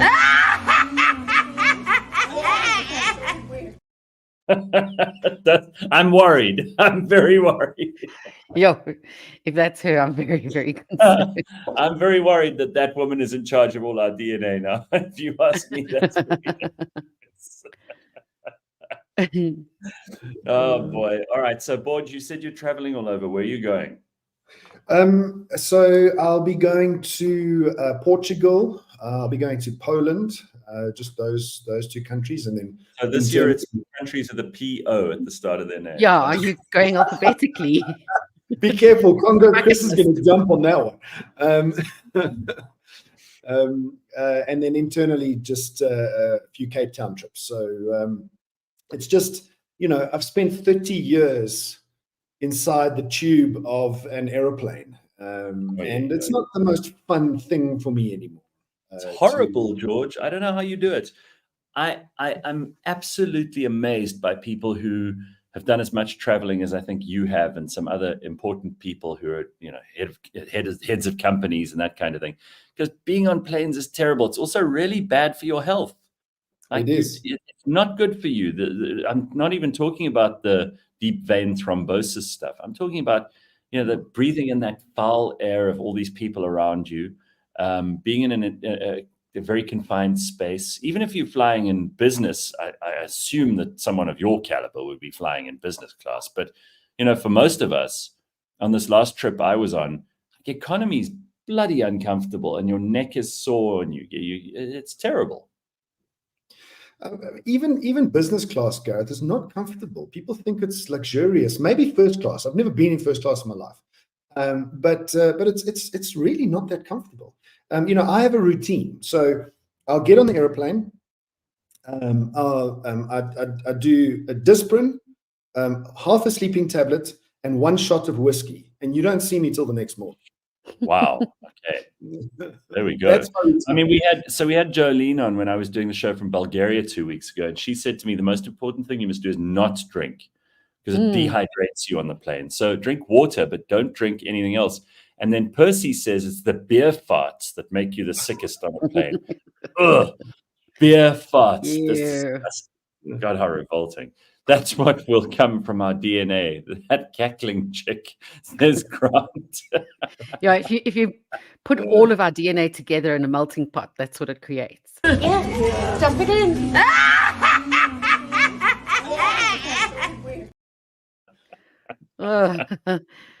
At least she's happy? Question mark. All right. So Congo Chris says, I still maintain Jolene is wrong. You need to have a Bloody Mary. Oh, come on. Raven says, George, add an Allergex in there and you're sorted. Yeah, Allergex is good. Only problem with Allergex for me is it makes me feel groggy the next morning. And I think, well, I've read, and the doctor that's listening can vouch for this. I think it's because Allergex crosses the blood-brain barrier, and it just makes me feel groggy. Bitcoin Bit says, my international flight routine was book a seat at the back. When the doors close, look for an open space of 3 seats, go there, drink beer, and fall asleep over all 3 chairs. Just great. Okay, lovely. Kali said that chick from 23andMe, she got all the chromosomes. Yeah, that's what happens. Yes, that's why she's the one. That's why they made her the boss of 23andMe. What do you think? It's by mistake. Interesting thing on planes is just the people who are able to sleep. I am so jealous of those people. Like yesterday on the flight down to Cape Town, I was pretty tired, and I'm just no good at sleeping in one of those chairs. I can never find a comfortable position. Oh no, on a short haul flight, I sleep quite well, but I end up doing one of these where you wake up and you go. Yeah. You realize everyone's been. That's so beautiful. It's so attractive. It's lovely. It's just George's face. I know. George is like horrified. I've had people kind of like not really lie on me, but they start to fall asleep and they're like they're leaning over, and then they start drooling. Oh God! Because I'm on a flight, I'm a aisle seat person because I don't like having to get through the people to get off, out of the seat row. So I like the aisle seat. The trouble with that is you've got nothing to lean against. So even on a Cape Town flight, for instance, the window seat's actually better because you can lean against the agreed. Side. Yeah. Totally agree. But Bitcoin Bit says he'd make his own sandwiches and then skip every cut meal on board by eating my own fresh food. That's dodgy, hey? Because what are you going to put it in a Tupperware? Yeah, I don't have know. Sardines on it. Do you need to eat on a long haul flight? Because most of these long haul flights are 8 o'clock at night. So you could eat before you get on the airplane, and So I think the meals that they give you when you've taken off, it's actually too late. I often don't eat them because it's too late. If it's a really long flight, it's part of the experience, though. It cuts the boredom, especially if you're not in economy and you've got better food and there's a wine matching menu and a cheese, whatever. It kind of keeps you entertained for a little bit. Yeah, but you don't need. I'm with George. You don't need to eat on the plane. You'll be fine. You're not going to die of hunger. I still don't understand why. What if you crash and survive? I don't understand why they bother to give anyone a meal, even if it's at lunchtime or at supper time, on a 1 or 2 hour flight. That's a complete waste of everybody's time. That's totally true. Rather make the flight cheaper and let people just get there, and they can eat on the other side. There are plenty of restaurants at the airport on both sides. Just stop it. Stop being a pig. Grant says, this woman once passed out and drooled on my lap on the plane after taking a sleeping tablet. What? And you just tolerated that? What are you going to do? Prop them up? You press the tit and you call the stewardess or whatever her name is, and you say, this is not fucking on. I'm not going to sit and deal with this. You sort this out. Drag her down the aisle by her feet. Anything that you need sorted out on a plane, you press the tit, or you press wherever the tit is, you press it and you get the woman there, and then she goes, hi, sir, can I help you? And you go, yes, you actually can. And then you give her something to do. She'll be grateful. You'll be grateful. Besides the drooling and all that stuff, my worst on an airplane is when you have a talkative person next to you. Oh, God. I talk for a freaking living. I do not want to talk to you. It's got nothing to do with you as a person. I just don't want to talk to you. George, the worst is this guy it's a couple of weeks ago. I went to the sauna at the gym after I'd done some training, and I was sitting in there, and this old man, I think he was just deranged. He was just talking non-fucking stop, like non-stop, but just nonsense. Like, oh, well, when I get home this afternoon, I think I'll have a nap. You're like, I don't need to hear all this, you crazy old man. Shut up. Should be quiet time. And everybody who came in, he had to have a full conversation. So what do you do? I mean, the shame, the guy probably doesn't have friends. He's probably very lonely. Maybe his wife has died, or she's glad she's died, or whatever. But this guy was such a pain in the ass. And eventually I was like, no. I stayed in there for all of like 3 minutes, and then I decided, fuck this. So would you rather experience that or what Gray A has said in the comments, 3-up? I've had a woman's baby projectile shit on me and my book. What made it worse was the fact that the food cart was in the aisle and I had to wait to go and wash the crap off me. It was everywhere. I would. On a guy, right? Oh my God. I'd rather have the guy talking shit in the sauna. Yeah. So, besides the baby shit, these things are the most useful to stop people from talking to you. What's that, George? Yes. Airpods. Airpods. Yeah. They are the most useful because I put them in before I sit down, and the person next to me can see there's a blockage. Don't talk. Slippery Pickle says, I think Garrett's going to be talkative like that when he's an old man, when I'm old and senile. I will not. I'm already basically like a mute. If you meet me in an airport or on a plane or anywhere where I'm doing stuff, you won't get a lot of words out of it. That's why I love traveling by myself. Just that quiet time. You don't have to speak to anybody. Oh, it's so nice. Best. And I also do the AirPods thing too, George. But there's some people who are stubborn. Hey, they don't take no for no. They're like, hi, how are you? And you're like, and they go, hi, I want to talk to you about something, huh? And you're like, oh, for fuck's sake, take them out. Yes, what is it? What do you want? But most people, don't you find they dig to try and find out what it is you do? Oh God. And I'm trying to dodge this question because I don't really want to get into a conversation of, oh, okay, my business can do this for you. Oh yeah.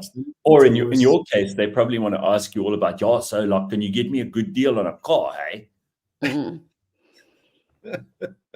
That's true. George is like, I've had it many times. George is like, I really want to say just fuck off, but I can't say that. So instead I'll say, no, I really can't. Hey, I'm afraid. I'm sorry, I can't. I wonder how many people have lied about what they do to make it sound as boring as possible so that it doesn't spark further conversation. I've done that. Yeah, I've done that too. When I was in radio and full time, I never used to say I was. No. I'd say something else, something general like social media. I always assume that people don't know who I am or what I do, and then I try to see how far I can take it. Like I'll say, I'm an inventor, and I've come up with some device that will help you to clean out your asshole, and you don't need to use toilet paper. And people are like, "Oh, really?"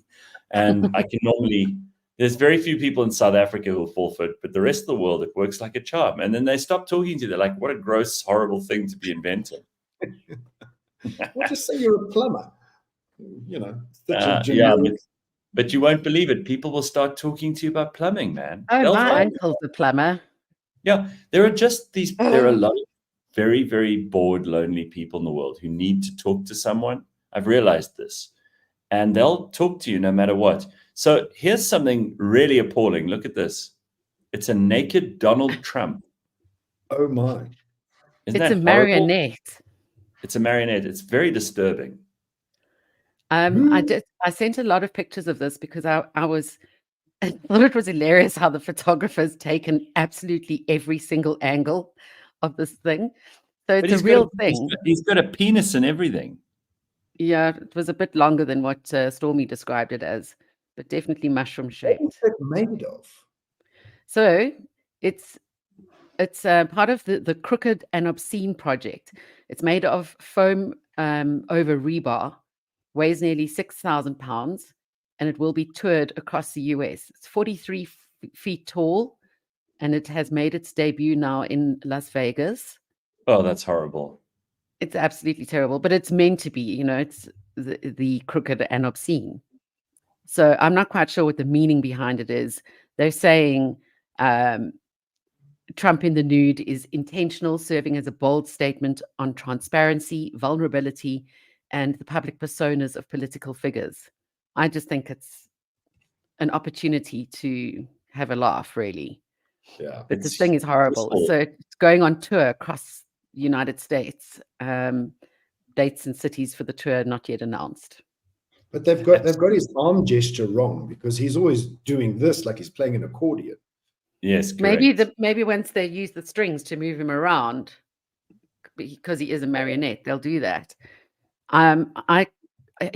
This is my favorite, the old man bum with the two little wrinkles. Oh, that's horrific. Yes, that's bad. It's awful. Yeah, sure. That's really awful. And the fact is, again, I'm certainly not going to stand up for like Donald Trump in terms of his athleticism, but the guy's not in horrific shape for an old man. I heard somebody saying the other day they think he's overweight or whatever. He's got more energy than most people I know. And he may not be a perfect specimen, but he's like almost 80 years old. And I think he's in pretty decent shape. He plays a lot of golf. He's not bad. For 80 years old, if you think about the majority of 80-year-olds need to have some sort of assistance in some way, shape, or form, battle to walk upstairs, battle to walk downstairs. Yeah. He's not in any of that. And I know like they've done this because they want to embarrass him, and they obviously don't like Donald Trump, and that's fine. You don't have to like Donald Trump, but honestly, I don't think the guy's so bad for 80 years old. And the fact that he's like running for president when he doesn't have to has always struck me as a very interesting proposition. I mean, he could have the most perfect life ever. He could just play golf all day. He could live in Mar-a-Lago in Florida. He's got these houses all over America. He's got so much money. He doesn't need to work. And I just wonder, like, would I have the energy at 80 years old to even contemplate standing for office for 4 years? I don't think I would. But I wouldn't even. He's driven by power. Surely that's something that never dies out. I don't know if it's driven by power, Leanne, or if it's what Gareth said right in the beginning, which is driven to win. Yeah. There's this competitiveness in him that drives him to win something all the time. Somebody says here, now do Kamala. Can you imagine? Do you think there would be an outcry if they did like a naked Kamala? Absolutely. 100%. So I always think the world is not fair and equal. So where there's hypocrisy, I have a problem. So if we did a naked Kamala and she was touring around the country, I'd say, cool, you know, what's good for the goose is good for the gander. But here, I think you're right, Leanne. Like people would have a shit fit if they made a naked Kamala Harris and toured her around America, which just proves that the one side has a sense of humor and can handle things, and the other side does not. I mean, we need to commission one of those for Gareth, says Slippery Pickle. Of me, that would be horrific. Jesus. I don't know if I'd want to see that. I don't want to see any of it. I don't even want to see Kamala. I don't want to see it. Okay, and I have to look at it in the mirror every fucking day. Yeah. Who's George? Is that your phone? Busy man. Somebody's got to phone me. Oh, I must show you something. There is the coolest thing that I got a little while ago, which was one of these. What is the What is that? This is a bug assault. Yes, bug assault. Yes. The whole toot. A bug assault. This thing is so effective. Takes salt in the top. Yeah. And you can take flies or mosquitoes right out of the air. Didn't your dad fire that thing? Yeah, I got one for my dad for, I think it was Christmas 2 years ago, George. He loves it. And now that summer's coming, that's a very useful thing to have. Last night, would it take out like a, Last night in this room, there was a fly flying around. I took the fly. It took me about 10 minutes, but I took the fly right out of his flight. That's beautiful. Would it take out like a big rain spider? I've taken out spiders. Yeah, a little rain spider. I had to shoot him about 3 or 4 times before he saw his demise. You guys mustn't kill the rain spiders. And I don't want to sound like a tree hugger here, but those rain spiders, Leanne, they eat and kill terrible insects that you don't want. No, they eat and kill the geckos who are eating the mosquitoes, which the spiders won't waste their time on that size. I just don't want them in my house. They're too big to not have an invitation. There was one in here the other day. I thought I had a hornet's nest growing in the corner. And then, once I called someone for help, it unfolded itself and it was about 8 times the size of what it looked like it was. That's not welcome in my house without an invitation. Sorry. Spiders actually do catch mozzies, etc., says Percy. Well, this one could have eaten a cat, just like those Haitians. Those rain spiders, they get big. Yeah. You're supposed to catch the fly with your index finger and thumb and chuck it in the toilet, says Slippery Pickle. Chuck Norris style. But you see, George, what's clever about that gun is they've gamed like killing insects now. So it becomes a thing. Gamification. This is the cool thing about being a guy, Leanne. I don't know if girls are the same on this front. You can maybe help me. But if you give us a gun like that with salt in it to kill flies, every fly becomes the most intense game. There's no one else in the room, right? It's just you. And I can see George like climbing on top of furniture, reloading, getting up close. Like, exactly. This is fun. There's salt on this table because of that fly. Yes, exactly. Right. No, I don't think. But gamification is a whole interesting thing in itself, and looking at the discovery point system, gamification is being flouted now as one of the top trends for your brand. If you're going to have a brand, you need to start introducing some kind of gamification, which is what we've done with one of our brands and introduced a VR game, a virtual paddle game. That's what people are after. They're up for the challenge, and it's the same for women. When you look at what sort of points we get on our apps, and the types of games we play, they might be more sort of strategic rather than just firing a weapon. Sure. They might be accumulating points for serving the community with your farming goods in like a Farmville type vibe. But no, women enjoy it too. I wonder if you looked at like online games or I know there was Comic-Con over the weekend in Joburg. Yes.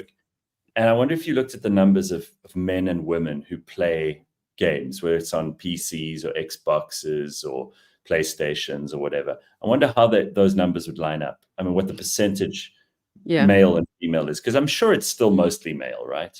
Well, I had 2 stands there at Comic-Con, and just looking at the crowds, I would say it's really starting to meet up to a 50-50 level. So I'll obviously, as an exhibitor, get stats from Comic-Con, so I'd be able to get those. Okay. But I'd be interested. From a digital marketing point of view, the stats have increased phenomenally in terms of what women are looking for when it comes to gamification, and there, as Bitcoin Boot says, tokenization as well. Mm-hmm. This is an international statistic, but 54% male attendance at Comic-Con, 44% female, but there's been a 7% increase in female attendees. Oh, there really? You have it. Yeah. Sure. Yeah, I think it is becoming a thing for men and women to do. I think that's it's very cool. I mean, listen, I'm no big gamer, but I can see how people would rather do that. And those strategy games are fascinating. I mean, there are things now that you can do that actually train you and teach you about business and about strategic imperatives in your own life, trying to kind of line things up, how to do tasks better. And I think this is great. And games are a good way to learn a lot of those behaviors. Yeah. Okay, that's pretty wild. There's something else that you wanted to tell us about, Leanne, which I thought could be quite interesting. Sloppy screenshot enables cops to nab Eastern Cape kidnappers. What's this all about? I don't know if you've heard about this kidnapping saga which unfolded in the Eastern Cape, but there were 2 women kidnapped in the Eastern Cape, I think within 1 to 3 weeks of each other. I'll probably see the stats as I go down. But what happened was during this operation, so one of the kidnappers was asked for proof of life of one of the kidnapped women called Elise van der Merwe. And so they sent a photograph, but it wasn't a photo that they'd taken with their own phone. One of them took a photo of the other kidnapper's phone, and on it was the screenshot. It had a whole lot of phone numbers of the other kidnappers in the ring. Sloppy exchange of digital information by the suspects. And that's the key information that led to police arresting these 2 suspects. They killed 4 of them and wounded another. They found the 2 female hostages. And they found Is this one of them here? That's one of the hostages. That's Elise van der Merwe. Wow. Didn't she get dropped off at a police station because they got afraid? May have been. Wow. May have been, but that's, yeah. The other was an unnamed Chinese national. They still haven't found her car.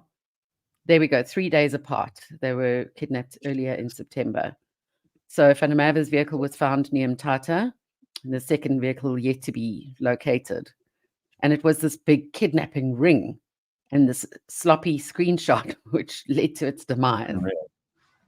Yeah, you know what? People are so dumb. And because photographs are an everyday thing, people don't think about what they include in those photographs. And we all know these stories about how hackers on the internet have been able to track down someone because they've worked out the angle of the sun through the window in a picture and the time of day, and there's a clock in the background, so they can tell roughly where in the world they are. And they can actually pinpoint these days with IP addresses and the rest of it exactly where you are. So I mean, if you've got smart people, you can figure out very, very large amounts of information from one picture. Well, just give it to the internet sleuths. They really have come together to solve a lot of crimes and a lot of mysteries. Pros and cons of 1984. 100%. Thank Yeah. goodness these kidnappers were idiots in this case, says Raven. Yeah, I mean, Yeah. how amazing that they managed to get these guys. They were so dumb, right? But what's also good is that there was no ransom exchanged at all, and that's always the thing that we know in these cases police try to avoid, just so to stop encouraging that kind of behavior in future. Yeah, correct. And both were unarmed. Remember how they identified that hockey mom by her vagina in that hockey group? Jeez, that's a blast from the past. You remember that? Isn't that where the concept of Karen came from, or was that a different thing? No, it was a different one, No. but that was hilarious. I mean, shame, that poor woman. I still feel very sorry for her. I was always on her side. It was the other women in that group who I have a problem with. Oh, gosh. That's when you know you're not part of a squad. Yeah, Yes. exactly. Spot on. All right. Well, that's all we got time for this morning, everybody. But George, nice to see you. Enjoy all your travels to Portugal and Poland in this month. What are you doing in Poland? So one of our group businesses, Auto Traders shareholders, is in Poland. So there's a couple of businesses in Europe, and I'm traveling to have a series of meetings with those heads of those businesses. So it's really just kind of we learn from each other because we've all got the same businesses, and we're all on a similar path, but it's similar place, different places on that path. When you do these business trips, do you get a chance to look around, or is it all work the whole way through? Yeah, so my assistant almost nags me to take a day or two and go and sightsee. So I'll probably do it partly because she nags me, but also partly because I want to see the area. Quite often I just want to get back home, but I am taking a day or two in Portugal because I love Portugal. Portugal's such a beautiful place. So we mentioned George is only visiting countries that start with a P-O this year. So Congo Chris says you must go to Uzbekistan. I knew Congo Chris was going to jump on that. Uzbekistan, that's great. Wouldn't that be funny if there was actually a country called Uzbekistan? Yeah, and no one realized except Afrikaans people or people who know Afrikaans what it was. That'd be so great. All right, Borge, have a happy time and let us know how it goes. I will indeed. All right, thanks, Ass. Have a happy day, and we will see everybody on Wednesday morning, bright and early at 6 o'clock. Have an excellent Monday and a terrific week, everyone. Thanks so much. See you later. Bye.